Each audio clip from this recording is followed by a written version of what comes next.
If you love stories where humanity shocks the galaxy by doing the impossible, smash that like button, comment what you'd do if you met an apex predator face to face, and make sure to subscribe for more epic sci-fi tales just like this one. Now let's begin. The footage was grainy, distorted by static, and tinted with the green haze of low-orbit satellite interference. But no one in the Galactic Council Hall mistook what they were watching. A Zelenar dropship, plated in obsidian armor and bristling with railguns, tilted sideways mid-flight, then exploded in a cascade of white-hot flame. The Predator never appeared in the frame. Only the blur of motion, a screech beyond sensor thresholds, and then silence. One by one, the lights in the hall dimmed as the council delegates turned toward the central projection. It looped again. Explosion. Static. Silence. High Arbiter Kelix of the Velgroth stood, his voice like rust scraping metal. This Vorik has now eliminated all 9 scout teams. From 3 species. Its biomass has increased 27% in 7 days. It is consuming everything. The murmurs from the gathered races were tinged with fear. The Vorik had been considered a myth. A ghost weapon from the Biowars, engineered by the extinct Dravari. It wasn't supposed to exist anymore. It definitely wasn't supposed to adapt. The creature does not trigger thermal scans, added Counselor Iyari of the Karate, her gills flickering in agitation. It can mimic native sounds. I've heard it reproduce the calls of its prey. One of our operatives was lured into a thicket by what he thought was a mating song. He was found without a head, another delegate added flatly. The footage changed again, this time to ground cam visuals. Blurred, chaotic, handheld. Something, moved through the jungle canopy at speeds that defied logic. Leaves parted in unnatural ways, shadows formed where light should have hit. Something large. Something ancient. The only clear frame showed a silhouette nearly 5 meters tall, crouched low behind a ridge of stone, eyes reflecting like amber blades in the dark. The room fell into weighted silence. Until the human delegate cleared his throat. He was an afterthought in the room, stationed behind the larger species in a row of lower-tier chairs. Lean, with a tight-cut beard and sharp eyes, he hadn't spoken once during the emergency session.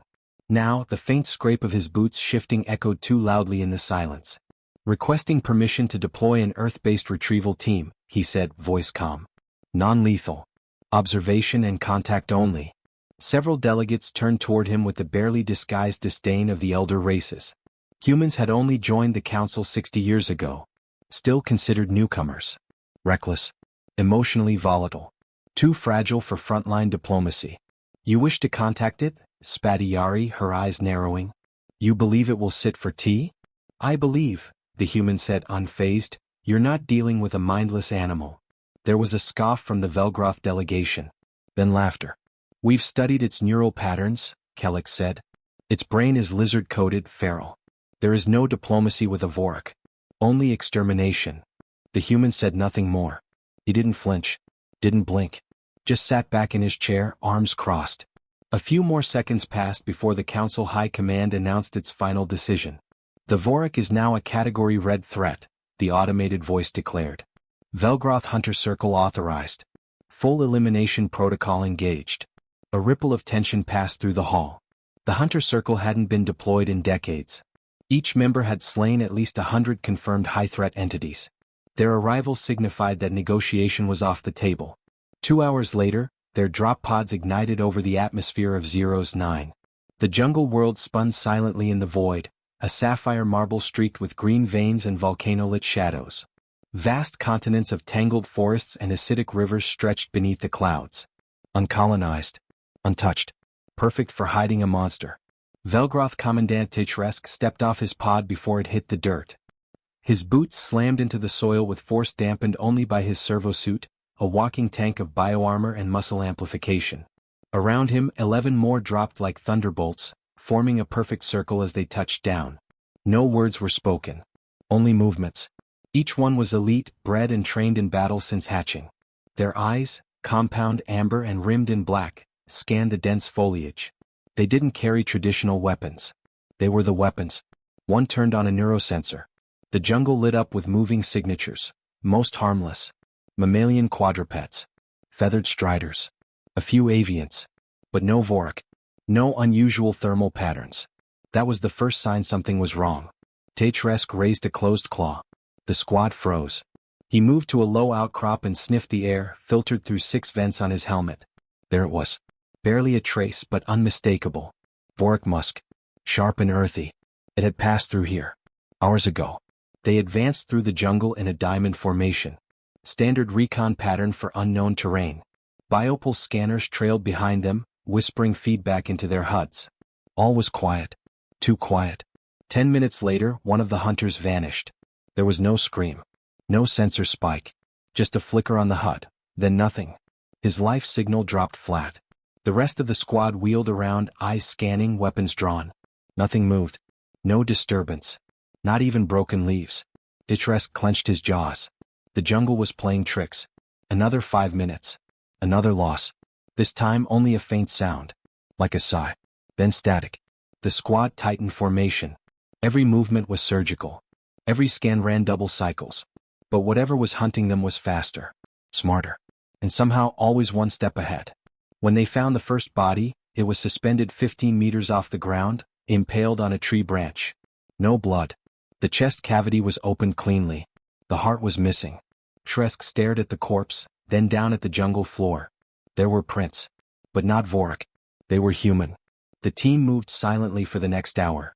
They began to find things. Carved wooden stakes in the soil. Tripwires made from vines. Camouflaged nets. Primitive traps but expertly placed. Human-crafted. With purpose. The Vorik was avoiding them. Ditresk couldn't reconcile the logic. Voriks were apex predators. They didn't avoid anything. They hunted. They killed. But here it seemed herded. Like it was working with the trapper. Or obeying someone else's patterns. By nightfall only Ditresk and 2 others remained. They made camp on a rock plateau overlooking a riverbed, setting motion scanners and electromagnetic fences. No fire. No food. Just silence and eyes to the dark. Then came the sound. It was deep. Resonant. A low, slow breathing. Not the panting of a beast. The rhythm of it, controlled. Near. Ditresk activated night vision. His HUD lit up. And there it was.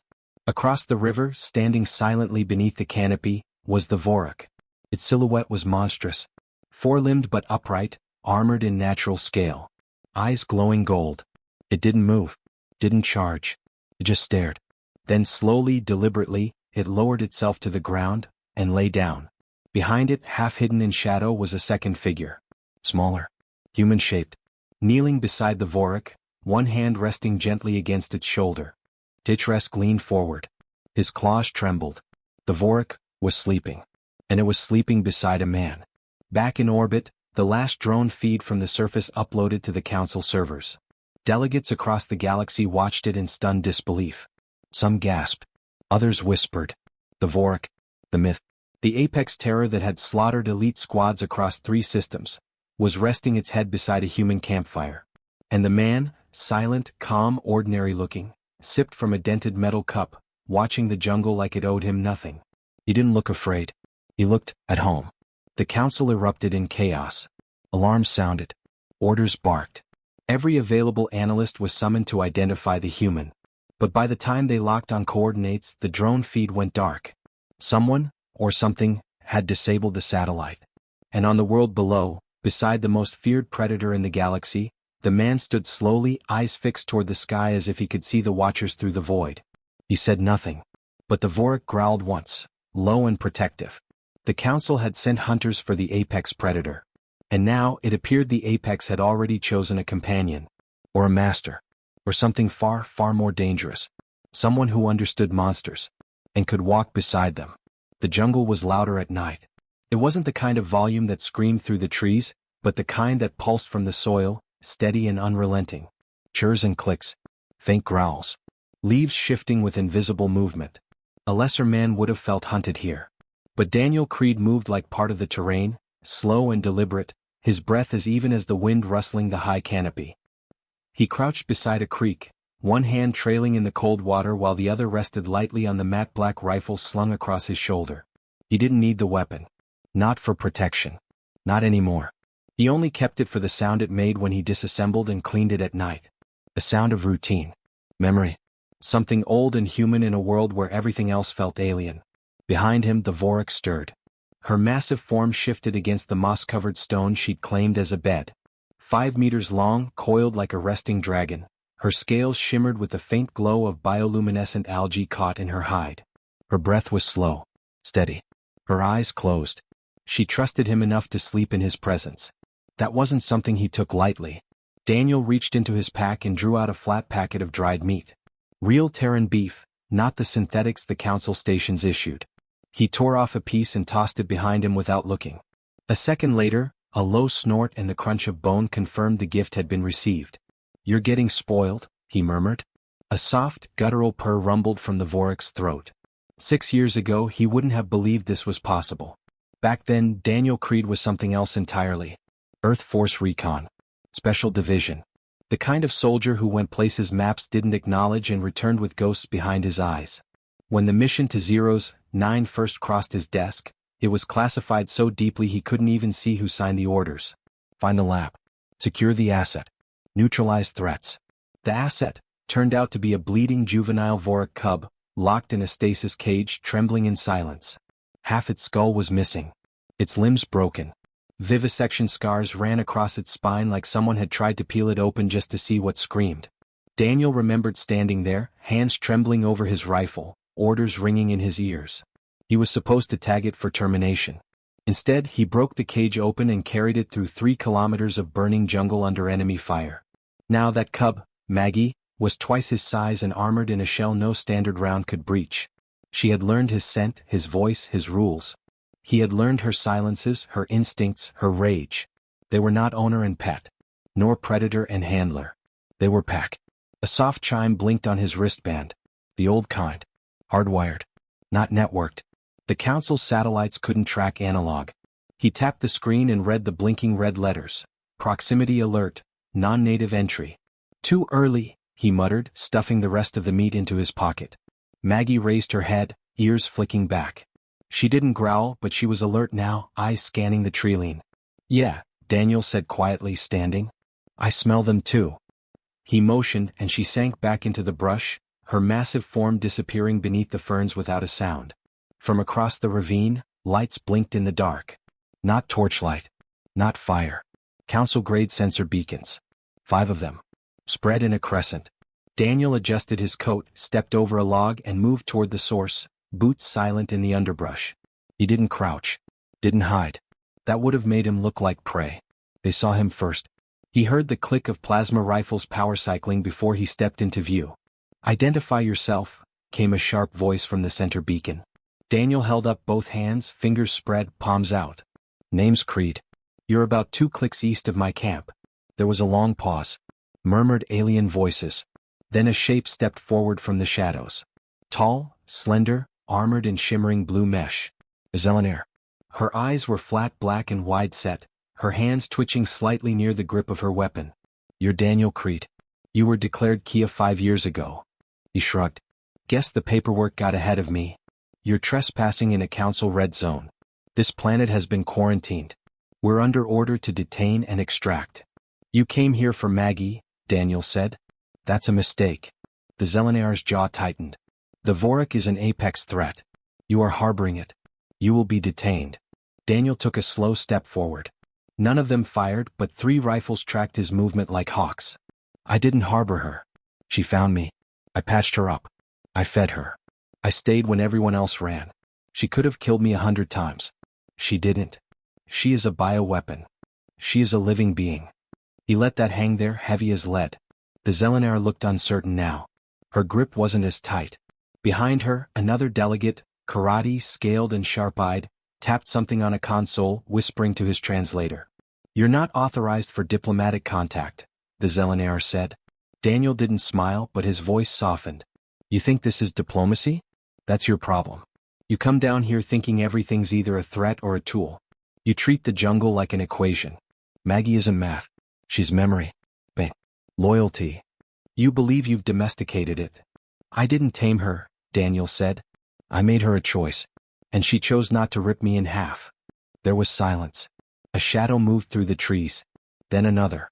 The soldiers raised their weapons, spinning to scan the darkness, but it was too late. Maggie was already beside Daniel, looming behind him like a wraith made of muscle and moonlight. Her eyes glowed like burning citron. She didn't growl. She didn't need to. The squad froze. Every muscle in their bodies knew the thing before them could kill them faster than they could scream. Every instinct screamed to run. Daniel lifted a hand, brushing his fingers across Maggie's side. Her breath slowed. She remained still. She doesn't like surprises, Daniel said. Don't twitch. Don't blink. Just listen. The Zelenair didn't speak. Behind her, one soldier, a young Velgroth smaller than the others, moved his finger toward the trigger. Maggie's tail swept out with hurricane force, smashing into the ground a meter from his feet. The entire ridge cracked with the impact. The soldier dropped his weapon. Daniel raised his voice now just slightly. She is not yours to take. And you're not walking off this planet with her in chains. That's not a threat. That's a reality. Another voice crackled from the squad's comms. Urgent. Panicked. A council overseer from orbit. Words stumbled over each other in translation. The Vorik is not attacking. It's bonded. Protecting. There's no pattern for this. We'll be back, the Zelenair said, eyes flicking between Maggie and Daniel. With more force. With clearance. Daniel stepped back into the trees. No, he said. You won't. Then Maggie turned, her massive form vanishing into the shadows behind him, her scales reflecting the stars for a heartbeat before she disappeared entirely. The soldiers didn't move for a full minute after they were gone. Later that night, in a dark chamber aboard the orbiting command vessel, a group of senior delegates watched the footage in stunned silence. Not edited clips. Not filtered logs. Raw drone feed. The Vorik sat beside a man, curled like a watchful animal at rest. The man stirred a pot of coffee over a fire made from local bark, humming an old Terran melody under his breath. The Vorik leaned into the sound. Someone muted the footage. He's bonded with it, one voice said, disbelieving. Not bonded, another whispered. He leads it. The last to speak was High Arbiter Kelix, his voice like broken gravel. Then we have a new apex. And we didn't send enough hunters. Not nearly enough. Rain fell in sheets, heavy and warm, soaking the jungle floor until it became a mire of pulped leaves and churned mud. Thick droplets hissed against foliage and metal, steam rising in waves around the wreckage of a long-forgotten outpost swallowed by the planet. A single antenna still blinked faintly beneath layers of moss, sending a lonely pulse into the storm clouds above, reaching no one. Daniel Creed crouched inside what had once been a reinforced observation dome, now crumbling and slick with time. Maggie was curled nearby, nostrils flaring with each gust of wind. She didn't like storms. Not because she feared them, but because they disrupted sound, distorted scent trails. They gave cover to things that shouldn't be near. Daniel ran a hand over his beard, eyes distant. A rusted datapad flickered in his palm. The screen was cracked, but the feed was stable. Dozens of blinking dots. Life signs. Patterns. Most were wildlife. One wasn't. A shuttle had landed 4 hours ago. Not Council military. Civilian code. But it wasn't random. They sent someone else, he said softly. Maggie blinked at him, slowly, then turned her head to the window. Her tail twitched once, then stilled. He knew what she was asking without hearing it. Is this danger? Not like the last ones, he murmured. But maybe worse. He didn't want to move. He didn't want to go out there and deal with more suits who saw the world in classifications and threat levels. He was tired. Tired of being watched. Tired of the eyes in the sky and the whispers in the leaves. But something in him stirred anyway. Something old. Something trained. He strapped his boots tight, checked the blade on his belt, not because he planned to use it, but because Maggie always watched that motion like it meant something, and stepped into the rain. The figure was waiting near the clearing where Daniel's traps used to sit. Most of those had long since been deconstructed, their metal parts repurposed into water collectors or camouflage shells. But the path was still visible. Human tracks. Heavy boots. Someone who hadn't bothered to mask their presence. Bold or stupid. He approached from the east, staying downwind, silent. Maggie followed behind him without a sound, her shape weaving through trees like shadowed muscle. She didn't like this scent. The figure turned before he emerged. A woman. Human. Civilian clothes layered with a lightweight exosuit. No weapons drawn, but the outline of a sidearm bulged beneath her jacket. Her hood was down. Rain soaked her dark hair flat against her skull. She looked cold. And determined. Daniel Crete, she said. You're hard to find. He didn't respond immediately. Just studied her. Everything about her posture said not a soldier. But her eyes didn't flinch when Maggie stepped into full view behind him. You've got 15 seconds, he said. Then we turn around. I'm not here on behalf of the council. Then you're here on behalf of someone who wants what they want. She exhaled through her nose. No smile. No threat. My name's Reza Lorne. Freelance biospecialist. I worked with the Dravari archives. The real ones. Not the curated ones the council keeps in their libraries. Doesn't mean I care. She glanced at Maggie again, then lowered her voice.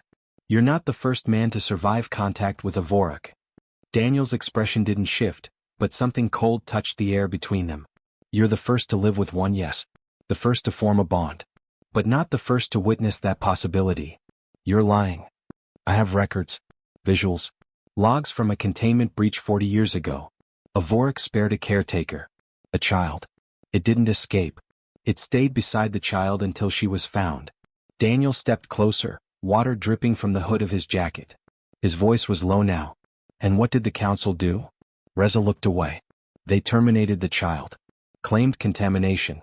The Vorak was dissected for adaptive neurogenesis research. That became the blueprint for the next generation of hive drones. Daniel's jaw tensed. Maggie took a step forward. Reza didn't move. That's why I'm here, she said. Not to take her. Not to harm her. To tell the truth. The truth doesn't matter to the council. It matters to the people watching. The ones outside their walls. They've seen the feeds. They've seen her sleeping beside you. That video changed everything. Do you know how many petitions there are right now demanding protection status for Voraks? Daniel blinked once. They're calling her the Sentinel of Zeros. He looked at the jungle. The rain. The steam. They're not wrong, he said finally. Reza stepped closer, her voice gentler. They're afraid, Daniel. Not just of her. Of what she represents. You broke their model. Their taxonomy. Apex predators weren't supposed to choose peace. He didn't respond. I can help, she said. But I need your permission to transmit a controlled statement. A recording. You Maggie anything you want. I can override their info filters if you give me access to your uplink protocols. I destroyed my uplink. I brought another. He studied her. Long enough for the rain to shift direction. Maggie exhaled behind him. Not a growl. Just breath. Not tonight, Daniel said. If she agrees, we'll talk. But it's her choice. Reza's face changed slightly. It wasn't surprise. It was respect. Understood. He motioned to the camp's path. She walked quietly beside him, stepping carefully where he stepped. Maggie remained between them and the trees. At camp, the fire was already lit. A natural flare igniter and some dried moss. Daniel moved without hurry, placing a metal pot over the flames. Reza sat on a rock, dripping, silent. Maggie lay beside the fire, curling slowly, watching Reza with unblinking gold eyes. Daniel stirred the pot. The scent of brewed roots and jungle herbs filled the air. She's never harmed a human, he said. I know. She's killed hunters, soldiers, predators. But she's never killed a human who didn't raise a weapon first. Reza leaned forward slightly. Do you think she understands species lines? I think she understands fear. And hate. And the sound a pulse rifle makes when it charges. He handed her a cup of steaming liquid. She took it, sipping slowly. She's not what they think, Reza said. She never was. Daniel sat beside Maggie and leaned against her shoulder. The beast shifted slightly to allow the pressure, then went still again. She purred faintly. You should know, Reza added quietly. The council's moving faster now. Not just diplomats. They've approved relocation teams. Bioarmor divisions. Cloaked approach vectors. She'll kill them. She'll try. Daniel didn't respond. The fire cracked softly. Why stay here? Reza asked. Why not run? Hide. He looked into the fire, eyes distant. Because this is hers. Not just the jungle. The space between things. The silence. The rhythm. You leave a Vorak too long in a cage, it starts thinking the cage is normal. You freed her. I gave her room to remember who she was. Maggie stirred again, lifting her head. Her ears twitched toward the trees. Daniel rose instantly. They're early, he said. Reza stood, setting her cup down. Scanners. Didn't need them. Maggie moved toward the edge of the clearing, tail low, spine rigid. Then came the sound. Not engines. Not boots. Something quieter. Gas deployment. Neurosuppressants. Daniel moved fast. Covered Reza's mouth with a cloth soaked in blocker compound, then tossed another toward Maggie. The Vorak snapped it out of the air, pressed it against her own nose and exhaled. Bright blue mist wafted into the camp from the east. Too slow. Too late. Daniel's camp had moved twice since the coordinates were stolen. He stood in the firelight, gaze fixed on the trees. A drone blinked to life overhead, then dipped in confusion. Maggie's heat signature wasn't where expected. Daniel held up a hand. The jungle fell silent again. The drone hovered. Waited. Daniel looked straight into its lens. "You're not taking her," he said. And the feed cut. In orbit, the council vessel's observation deck went black. No data. No visuals. Only one thing came through, recorded seconds before transmission loss. A Vorix growl, not of rage but of warning. A single line spoken by a human voice. "She has chosen." And this time the galaxy listened. The jungle burned. Columns of fire licked the horizon, tearing through the canopy as flares rained from the council dropships. Incendiaries first, clearing wide swaths of underbrush, followed by echopulse generators that shattered birdbone trees and collapsed ancient dens. Flora shrieked in frequencies no human could hear, but Daniel felt it all the same. The trees didn't scream, but something in the air did. Like the land itself was crying out. They weren't coming for him anymore. Not really. They were coming for her. Maggie. She stood at the edge of the ridge, stone and smoke behind her, her armor glinting like obsidian under the red sky. Her tail flicked once, tense. Her breath was deep and silent. She didn't move. Daniel knelt beside her, scanning the line of advancing heat signatures below. Dozens. Maybe 100. Bioarmored exo-infantry. Not scouts. Not diplomats. Soldiers. Full-force assault teams outfitted with tranquilizers rated for titanic fauna, nerve disruptors and area of effect scramblers. Their silhouettes rippled as they advanced, blending with the burning backdrop like ghosts stitched to flame. They weren't here to talk. Behind them, hidden in the smoke, were the drone carriers. One already hovered above, projecting commands in 3 alien dialects: stand down, surrender, comply. Maggie tilted her head and bared her teeth. No sound. No roar. Just a ripple of her muscles, like tension riding a beast too old for fear. Daniel stood. His coat was black with ash and blood. Not his. His voice was steady. "You don't have to stay." Maggie looked at him. "You go north. 3 days. That old crater ridge? It'll cover your tracks. They won't follow you there. Not fast enough." She blinked. "I'll hold the line. They won't kill me first. They'll try to contain me. I'll make it loud. Long." She moved slightly closer. Her massive head pressed against his chest, slow and deliberate. The contact was gentle. A gesture of trust, of bond. A goodbye. His hand lingered against her jaw, feeling the thrum beneath her armored skin. There was no fear.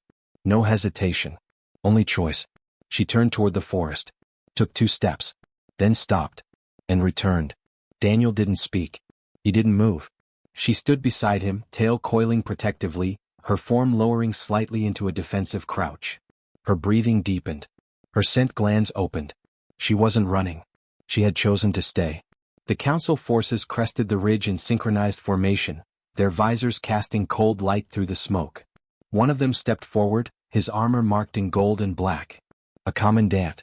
Velgroth species. Thick-limbed and plated in chitinous armor grown in war vats. His voice came through amplified speakers. "Human creed. This is your final notice. Surrender the asset. Or be eliminated." Daniel raised a hand. Then lowered it. That was all Maggie needed. She launched from the ridge like a missile, silent and fast. Her claws carved craters into the slope as she tore down the incline, smashing into the front line like a thunderclap. Armor shredded. Troops screamed. 2 soldiers vanished beneath her mass before they could fire. A third tried to retreat. Her tail whipped around, broke his legs like twigs. Plasma bolts lit the air. Daniel moved through the chaos like he was born to it. He ducked under one burst, slid behind a broken log, and lobbed a crude EMP grenade into the second squad's formation. Shields flickered and died. Maggie roared now, but it wasn't rage. It was command. A voice the jungle answered. Smaller predators scattered. The birds fell silent. The jungle watched. Daniel sprinted into the gap she'd opened, moved like smoke between bursts of fire. One soldier turned too slow. Daniel's boot crushed his throat before he hit the ground. He caught the soldier's sidearm mid-fall and fired it into another's knee, dropped behind cover, and dragged a second EMP from his coat. They weren't fighting for survival anymore. They were fighting for message. Daniel knew the council would be watching. He wanted them to. Maggie slammed into the third wave like a wrecking ball. They had net guns now, wide-arced and magnetized. One caught her shoulder, sparks exploded, her hide lit in blue threads, but she tore it off with one twist and crushed the weapon between her jaws. 3 soldiers swarmed her flanks. One made it to her back. Daniel shot him clean through the head. The commandant advanced now, slower, deliberate, his rifle burning with ion plasma. It wasn't set to stun. Not anymore. You've made your choice, the Velgroth growled, stepping forward. Daniel stood in the open. She made hers first. Do you know what you've done? Daniel looked past him. Cameras hovered behind the front line. Surveillance drones streaming to the council chambers in real time. Alien eyes watching from across stars. I reminded the galaxy what loyalty looks like. The commandant fired. Maggie intercepted, her shoulders slamming into Daniel and hurling him out of the way. The plasma blast struck her flank, burning deep into her scales. She howled, not from pain but fury, the kind that ancient creatures carried in their bones. She charged the commandant. He was fast. Too fast. His armor absorbed the first hit, his claws slashed across her chest, but she endured. She pinned him to the rock. He fired point-blank into her neck. She flinched, blood spraying across the stones. Daniel rose. He ran to her. She didn't fall. Instead, she turned to him, just long enough to see his eyes. Then with one last movement, she dragged the commandant to the edge of the ridge and leapt with him, both crashing into the chasm below. Silence. The battlefield stilled. The remaining troops held fire, stunned. The cameras blinked. The jungle crackled. Daniel stepped to the edge. Smoke curled from the ravine. The bodies were gone.